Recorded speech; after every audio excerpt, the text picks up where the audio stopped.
Minority महिला हूँ, इस सदन में हम सिर्फ 2 महिलाएं हैं और उस नाते से मैं ये बात कहना चाहती हूँ कि इस बिल के माध्यम से मुस्लिम महिलाओं को कुछ नहीं मिल रहा है, ये हमें कुछ नहीं देना चाहते, सिर्फ टोकनिज्म हमारे नाम पर बनाकर एक नैरेटिव मीडिया में चलाना चाहते हैं। तो वक्फ क्या है, वक्फ बाय यूजर क्या है? इसका ये मतलब है कि कोई जायदाद अगर सालों से दीन और भलाई के कामों के लिए इस्तेमाल हो रही हो तो वो खुद ब खुद वक्फ मानी जाएगी। हिंदुस्तान की अदालतों ने भी इस बात को तस्लीम किया है। वक्फ बाय यूजर सिर्फ वक्फ बोर्ड को ही मिली कोई खास सौगात नहीं है, ये बल्कि सभी अन्य धार्मिक ट्रस्टों को परंपरा और यूज के आधार पर बिना किसी डॉक्यूमेंटेशन के धार्मिक चरित्र को डिक्लेयर करने का राइट मिला हुआ है। चौधरी जी प्लीज आप बोलिएगा। धन्यवाद सभापति जी। मैं सबसे पहले दाद देना चाहती हूँ इस बिल के टाइमिंग की कि अभी ईद की रौनक बुझी भी नहीं थी और हमारी जड़ों पर एक नया फरमान लाया गया। पहले उत्तर प्रदेश में मुसलमानों को नमाज पढ़ने पर रोक लगाई और फिर सौगात में ये बिल लाया गया। निसार में तेरी गलियों पे है वतन, जहाँ चली है रिवाजो गैर कि कोई ना सर उठाकर चल सके। मैं सभापति जी आपको ये बताना चाहती हूँ कि ईद के मौके पर एक विधवा महिला अपनी लड़की के साथ मेरे पास आई और उसने बताया कि वह एक वक्फ की प्रॉपर्टी में रहती है, वही उसके सर पर छत का काम भी करती है और उसकी रोजी रोटी भी वहीं से आती है। वो इस बिल को लेकर इतनी फिक्रमंद थी कि कहीं उससे वो उसकी संपत्ति ना छीन ली जाए। वो अकेली एक ऐसी महिला नहीं है, ऐसे लाखों लोग हैं जो वक्फ की, गरीब लोग, गरीब महिलाएं जो वक्फ की संपत्ति से अपना रोजगार चला रहे हैं। और ये जो वक्फ बाय यूजर क्लॉज के हटाने से लाखों वक्फ की जायदाद अपना स्टेटस खो देंगी और लाखों लोग, इसी तरीके के लोग सड़कों पर आ जाएंगे। वक्फ क्या है, वक्फ बाय यूजर क्या है? इसका ये मतलब है कि कोई जायदाद अगर सालों से दीन और भलाई के कामों के लिए इस्तेमाल हो रही हो तो वो खुद ब खुद वक्फ मानी जाएगी। हिंदुस्तान की अदालतों ने भी इस बात को तस्लीम किया है। वक्फ बाय यूजर सिर्फ वक्फ बोर्ड को ही मिली कोई खास सौगात नहीं है, ये बल्कि सभी अन्य धार्मिक ट्रस्टों को परंपरा और यूज के आधार पर बिना किसी डॉक्यूमेंटेशन के धार्मिक चरित्र को डिक्लेयर करने का राइट मिला हुआ है।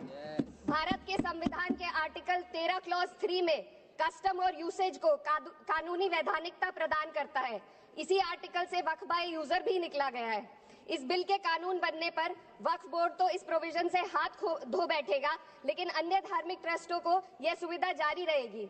इससे भारतीय संविधान के आर्टिकल 14 और 15 का सीधा उल्लंघन है, जो धर्म और जाति के आधार पर भेदभाव और कानून के सामने सभी की बराबरी पर जोर देता है।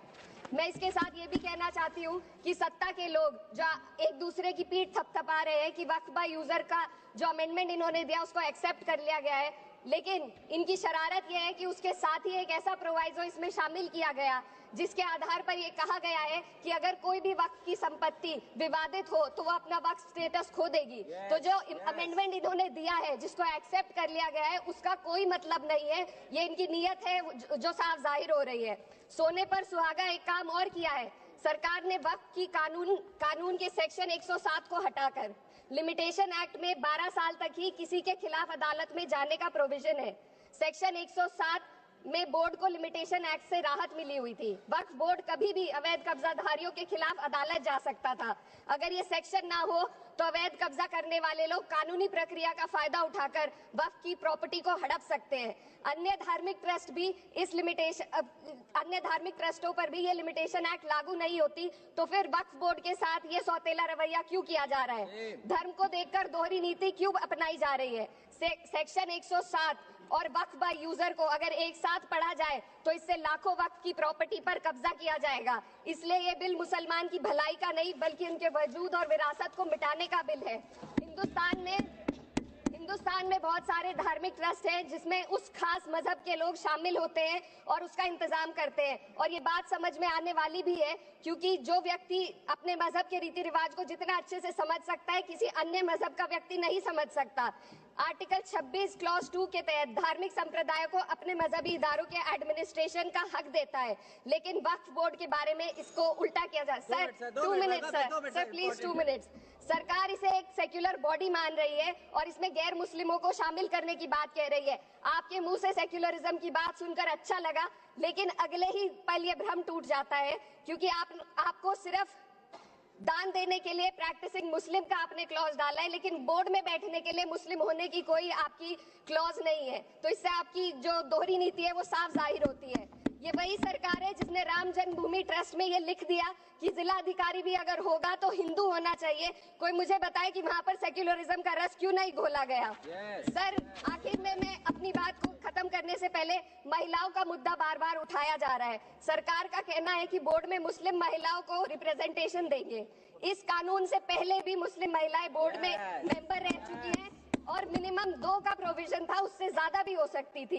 सर, मैं ये कहना चाहती हूँ कि सरकार ने महिलाओं के लिए ऐसा कौन सा नया काम किया जिसका ढिंडोरा सरकार का हर सदस्य पीट रहा है। इस बात की तायद अगर आपकी तरफ से कोई मुस्लिम महिला करती तो आप उसका यकीन भी करते, लेकिन अफसोस आपकी इतनी लंबी कतार में एक भी मुस्लिम महिला नजर नहीं आती है। सर, मैं खुद एक मुस्लिम महिला हूँ, मैं सिर्फ